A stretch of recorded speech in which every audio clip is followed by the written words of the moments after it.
இளைஞரணி செயலாளர் விஜயபிரபாகரன் கலந்து கொண்டார். பிறகு செய்தியாளர்களிடம் சந்தித்து பேசியபோது விஜயபிரபாகரன் சொன்னதாவது: உள்ளம் தேடி இல்லம் நாடி என்ற தலைப்பில் தேமுதிக சார்பில் ஆகஸ்ட் 3ஆம் தேதி முதல் 28ஆம் தேதி வரை தேர்தல் பிரச்சாரத்தை தமிழகம் முழுவதும் துவங்குகிறோம். 3ஆம் தேதி கும்மிடிப்பூண்டியில் எங்களது பிரச்சாரம் தொடங்குகிறது. பொதுச் செயலாளர் பிரேமலதா விஜயகாந்த் தமிழகம் முழுவதும் சென்று மக்களை சந்தித்து பேச உள்ளார். கட்சியை வலுப்படுத்துவதற்கும் மக்கள் மனதில் நம்பிக்கையை விதைப்பதற்கும் வகையில் எங்களது சுற்றுப்பயணம் இருக்கும்.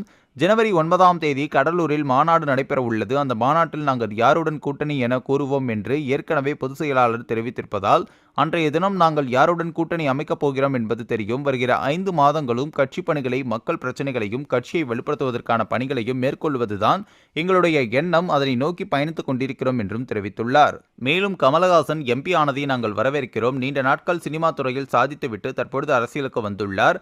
அவருக்கு திமுக சார்பில் ஒரு வாய்ப்பு வழங்கப்பட்டிருக்கிறது. எனவே மக்கள் பிரச்சனையை கமலஹாசன் பாராளுமன்றத்தில் பேசுவார் என்று நம்பிக்கை உள்ளது.